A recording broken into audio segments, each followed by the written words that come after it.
Do you consider yourself a prepper and you're all set for the S.H.T.F that's about to happen, so you think? I think that most of the preppers in the world are not going to make it, and I'll explain why. I'm Terry with Everything Homestead, and along with homesteading, a lot of the stuff that we do here has a lot of similarities to prepping. But I come up with a list of just four main reasons of why you're probably not going to make it. Now you can make some adjustments to the things I talk about to increase your chances or increase your odds of making it, and you'll probably do very well. Now keep in mind, this is just the preppers that I'm talking about. Now the people that are not prepping probably don't stand a chance in the S.H.T.F scenario. So I'd rather be a prepper that's trying and failing than not prepping at all. So I'm going to go, I've got the list of four. I'm going to go from number four, work my way to number one. But for number four, you're going to have a tough time is in the category of health. Now, currently in the United States, the life expectancy is about 71 years of age. Around the year 1900, life expectancy back then was 47.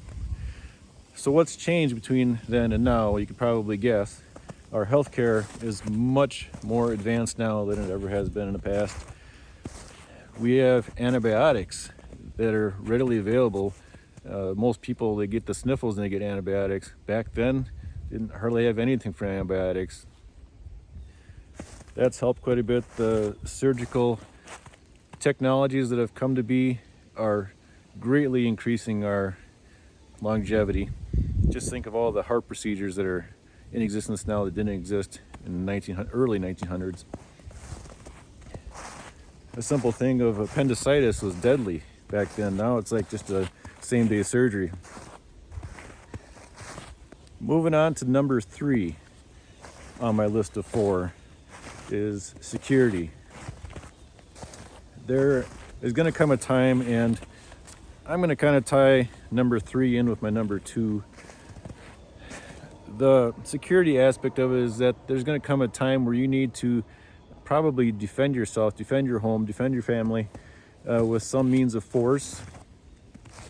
You need to have the right tools on hand to do that. You need to be proficient at that. And so many people I don't think are.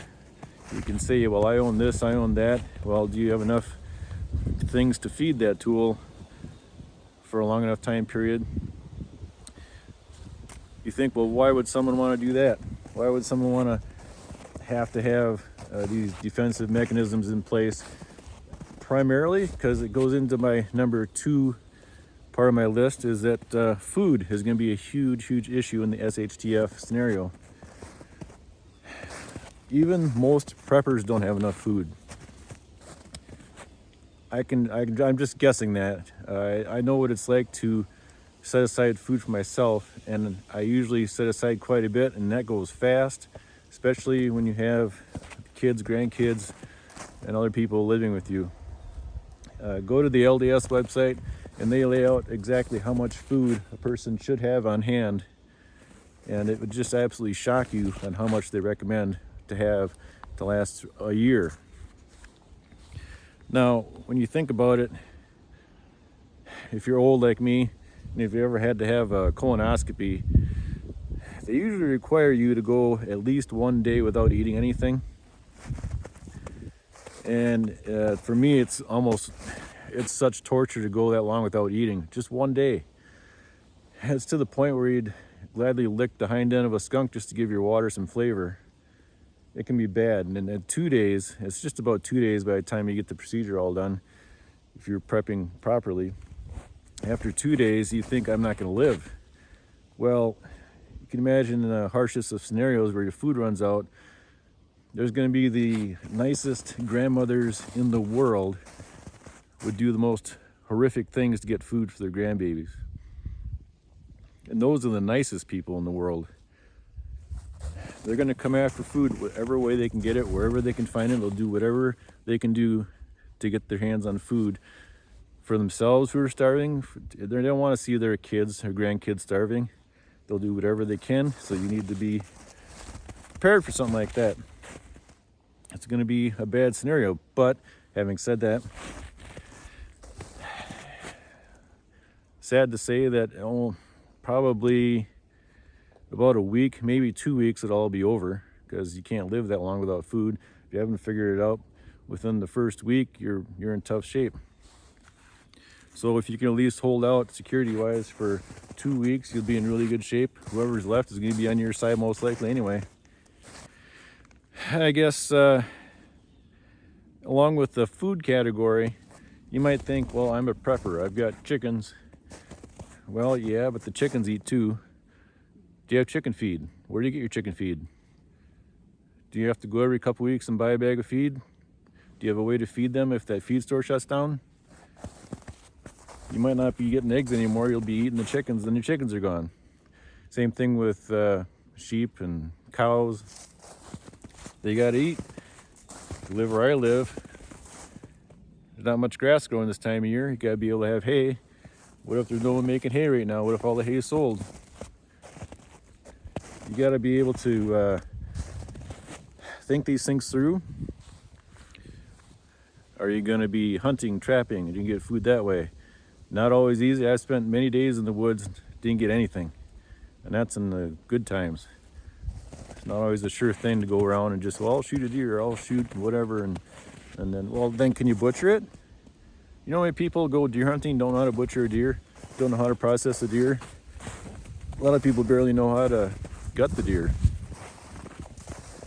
It's one thing to say you're going to go hunting and you'll live off of that, but you got to think it through.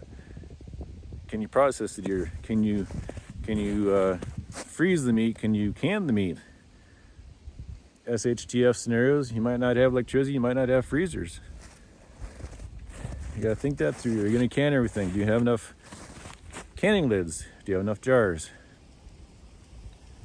Do you have a way to can? If you don't have electricity, you might not have electric stove then.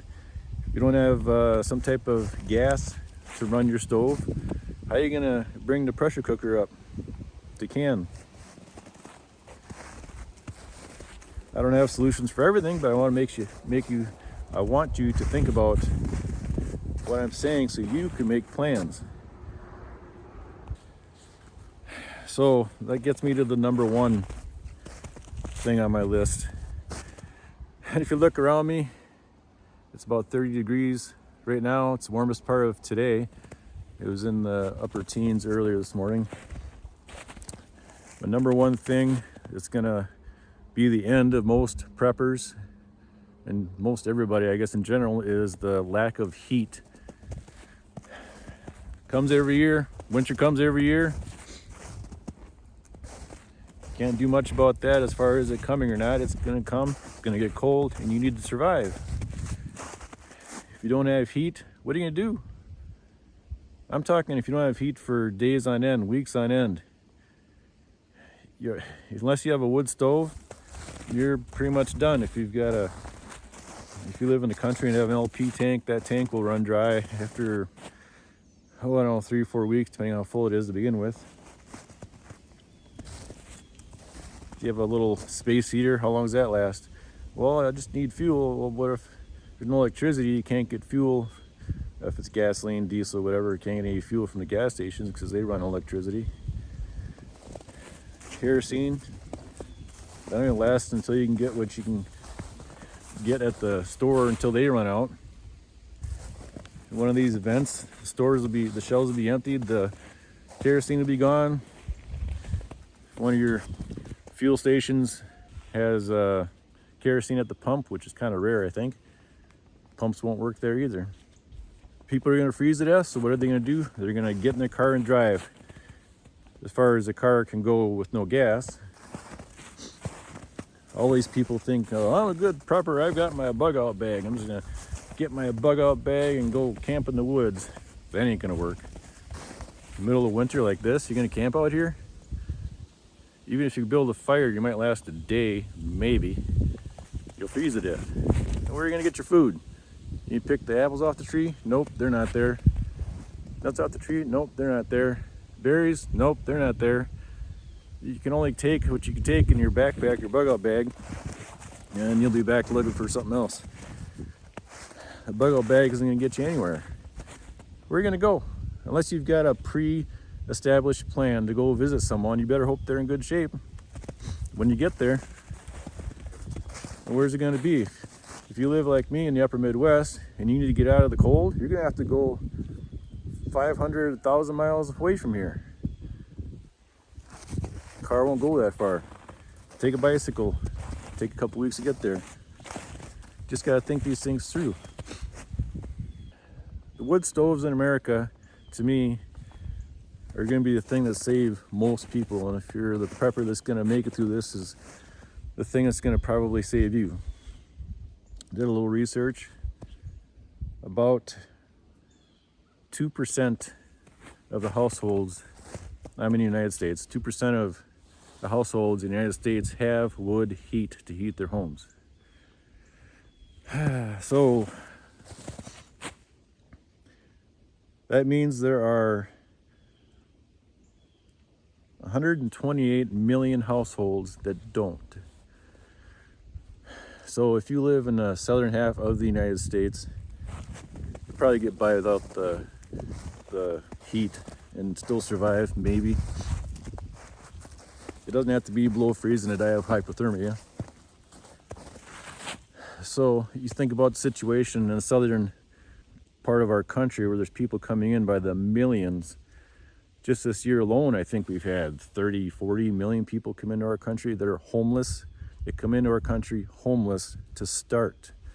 That doesn't get fixed overnight. So then something like this event happens here. Everybody from the northern part of our country tries to get out of the cold and they go south. So you get another 20, 30 million people with their bug out bags going south, meeting the 20, 30 million people coming from the south, coming up down in the southern half of the United States between California and Florida. Yeah, it's going to be an ugly scene in this situation. One that I'd rather tough it out in the upper Midwest in the cold to get away from all that mess. You take 30 million homeless from the south coming north and 20, 30 million from the north going south, homeless for the most part. You can only imagine it's a catastrophe waiting to happen. So if you consider yourself a prepper, number one, if you're in the city, if you're in an apartment, there's no easy way to say it. There's a lot of people that like to say, well, you know, just get a couple cans of soup and some extra water. No, it's not going to cut it. You're done. Unless you can get out of that apartment, get to somebody in a family that's prepared to handle these situations, you're done. You're toast. There's no sugarcoating it. You got to get out of the city. If you're going to live in the city, you better have a really good plan. You're not going to catch me there. Another thing is when it gets really cold, below freezing, there's people that say that they can get by, you know, some sort of heater in the house. Well, I can just section off one room in my house. I'll put blankets up and duct tape over the windows and sleeping bags and tents and my little candle clay pot heater. I'll be fine. Until they realize that the water pipes freeze in the house and burst, flood the house, ruin the house, and then you're homeless and cold. You got to think of the big picture here. It's more than just, you know, sealing off one room. You got the whole house to consider. You can't even shut the water off. Well, you can, but it's still going to freeze at some point where the water comes in up to that shutoff valve. Even if you got a wood stove, that needs fuel, that needs wood. Do you have wood ready? Is it dry? Is it cut, split, stacked, ready to go? Or are you one of those people that say, well, I've got a chainsaw, I can go cut any tree down I need? Except the wood will be wet, tough to burn, and then it runs on gas. Eventually you run out of gas, then what? You think you're going to take an axe and cut a tree down? No. Most of you people, even the preppers in this world, don't know how to run a chainsaw, I'm guessing, properly, safely. chainsaw doesn't work, how are you going to cut that tree down? How are you going to cut it apart? How are you going to split it? You ever try it? The old two-man saw, that's not easy. You'll spend all day just cutting up one tree, which would be enough to heat your house for a couple weeks. That takes all day. You'll be worn out. You got to be able to maintain that two-man saw. You got to know how to sharpen it. Do you know how to sharpen a two-man saw? Very, very few people do. Nothing worse than trying to cut through a piece of wood with a dull saw. You might as well get out a spoon. So I don't have all the answers. No one does. No one has all the answers. But you do need to think about scenarios. Think about the things that will do you in. That number one thing that I think will do you in is the lack of heat. Summertime might be okay. It gets really hot in a lot of areas. It gets tough, but you get a lot better chance of making it through heat than you do cold. Just put some thought into it. There's a lot of solutions to all these problems. No one's ever going to be 100% prepared for everything. That's impossible. You just do the best you can with what you got. But you got to be realistic about situations. Bug out bags have their purpose, but a very limited purpose. You can only do so much with them. You've got to have really good plans in conjunction with that bug out bag, or it's not going to work. You're not going to make it. Like I said, that S.H.T.F scenario, it's going to get ugly. You got to be prepared. You got to think about what could happen. You can't be trusting of anybody. So get together with your family, with your friends, come up with a plan. For my situation, if it come down to heating my house with wood, which I do, and having my family come in to live with me in one of these bad situations, of the family members that don't burn wood, if they came to live with me, I'd have, I think, 23 people living in my house. That's my family. That's not counting any friends, which I don't have many, but you can't just move into the next guy's house. I live in an area that has a ton of Amish in this area. They're probably going to be just fine. They live this life every day. But you can't go move in with them either. Their houses are already full. They always are full. So put some thought into this. Put a comment in the comment section of any ideas you have, something to think about that I didn't mention. Can't plan for everything, but count on everybody to make a comment and put your 2 cents worth in on it. Catch you later.